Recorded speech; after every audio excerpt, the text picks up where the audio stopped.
Bismillahirrahmanirrahim. Alhamdulillahi rabbil alamin. Wassalatu wassalamu ala rasulina Muhammad wa ala alihi wa sahbihi ajma'in.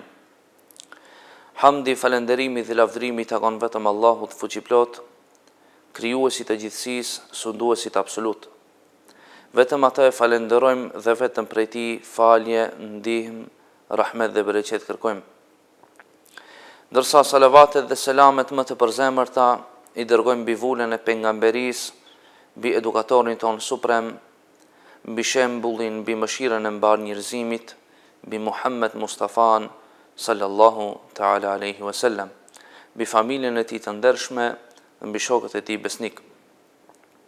Të nderuar besimtar, ashtu siç çdo gjë në këtë botë, çdo krijesë e cila është krijuar për ndonjë arsye, po ashtu edhe njeriu është krijuar për një arsye të vetme. Dhe Allahu fuqiplot në Kur'anin famëlart thot: Bismillahirrahmanirrahim. Wama khalaqtul jinna wal insa illa liya'budun. Dhe nuk I kam krijuar njerëzit dhe xhinët vetëm se të ma adhurojnë mua.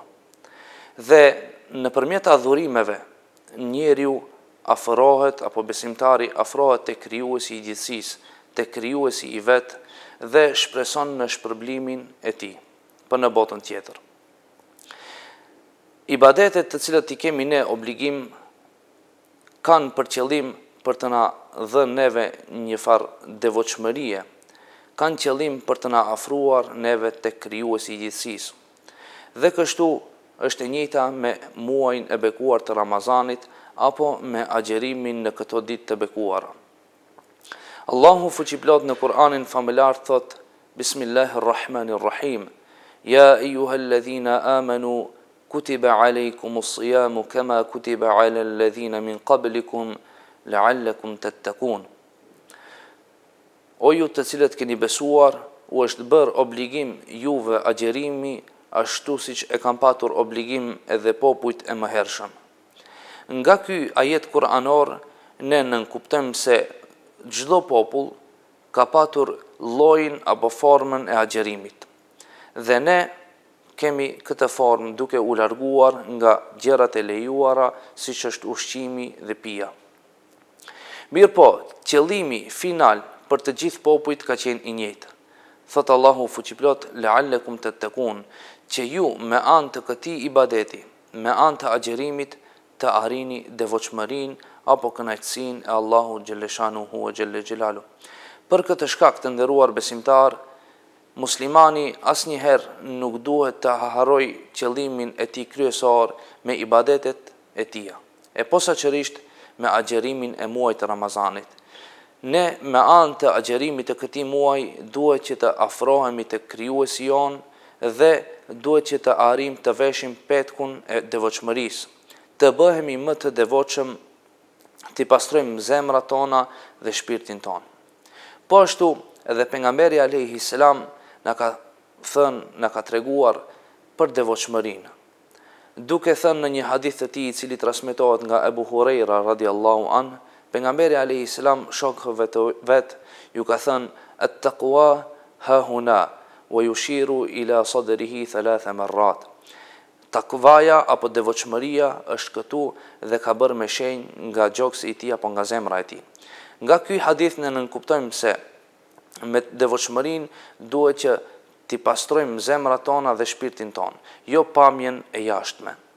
E këtë rol e ka edhe agjerimi I muajit të Ramazanit, që me anë të agjerimit ne të arrijmë devotshmërinë, kënaqësinë dhe shpërblimin e krijuesit ton, Allahu xhelleshanuhu.